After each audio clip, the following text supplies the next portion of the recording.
Agora eu vou explicar um pouco sobre a regra de Cramer, tá? Então eu aproveitei aqui o mesmo papel que eu já tinha comentado, que ser solução de um sistema é encontrar valores para variáveis que satisfazem todas as equações ao mesmo tempo.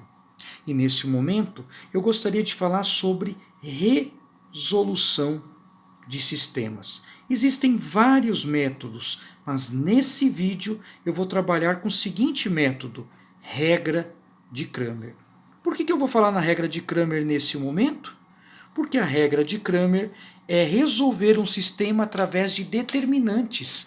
E nós acabamos de aprender determinantes. Então é o momento certo de ensinar a regra de Cramer. Bom, na regra de Cramer, o primeiro passo é determinar um determinante que é o mais importante de todos, chamados de D.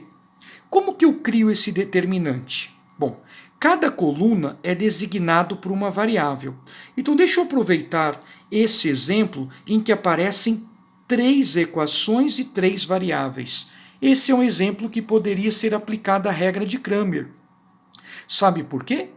Porque a regra de Cramer está associada a determinante. E só existem determinantes de matrizes quadradas. Então, uma obrigatoriedade é que o sistema gere uma matriz quadrada. E como que eu percebo isso?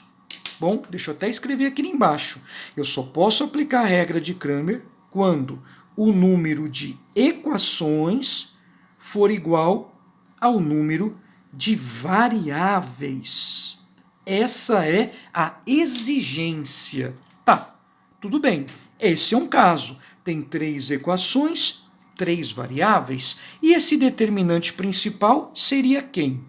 Você vai descrever os coeficientes de cada variável. No caso de x, é o A, o D e o G. De y, B, E e H. E de Z, CFI.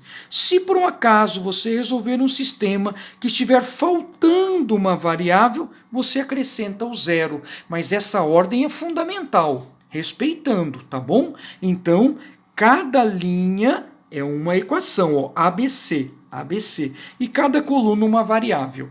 Depois que você criar o determinante D, aí você vai criar um determinante para cada variável. Eu vou mostrar aqui quem seria o dx.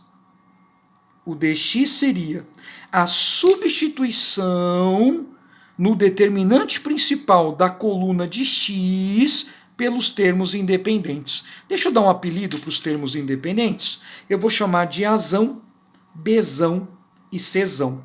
Então aqui na coluna de x eu trocaria a coluna original no determinante geral pelos termos independentes. E as colunas das demais variáveis, que eu não estou usando no momento, se mantêm. Então eu copiaria a coluna do y e copiaria a coluna do z. Ah, eu acho que vocês entenderam. Mesmo assim, como seria o dy? Agora você pegaria a coluna do y, do determinante principal, e substituiria pelos termos independentes, que eu apelidei de ABC. Note que a coluna de y é a segunda, as demais eu copio.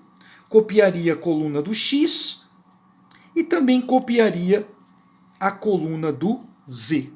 E o dz, agora eu substituiria a coluna do z pelos termos independentes, que são ABC. E as demais colunas eu mantenho A, DG, B, E e H. Esse é o DZ.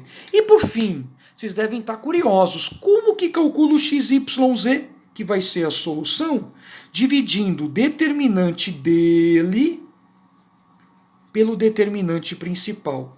E o Y, dividindo o determinante dele pelo determinante principal.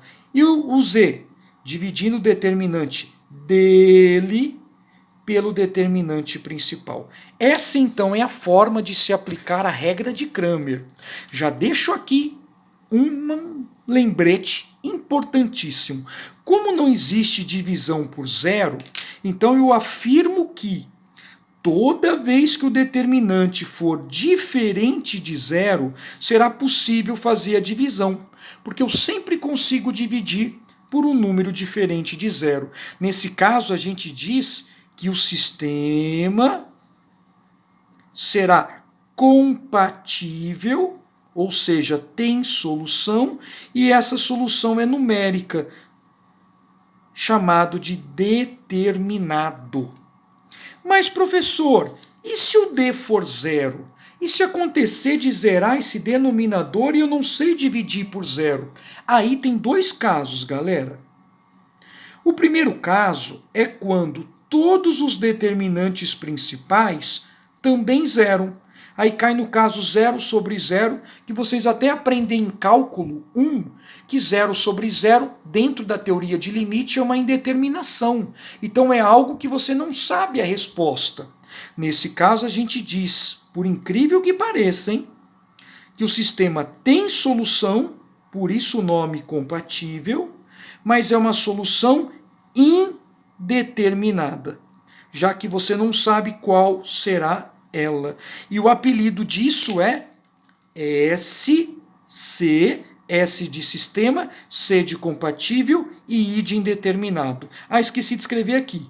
S de sistema, C de compatível e D de determinado. E o último caso, se não zerar, não precisa ser todos, alguém do numerador, aí vai cair num problema matemático. Eu não sei dividir um número diferente de zero por zero. Nesse caso, a gente diz que o sistema é impossível ou incompatível. É o caso quando não tem solução e o apelido é SI. Não tem solução. A solução é o vazio. Então, expliquei aqui no vídeo a teoria da regra de Cramer e a discussão de Cramer. Daqui a pouco nós vamos resolver algum exercício.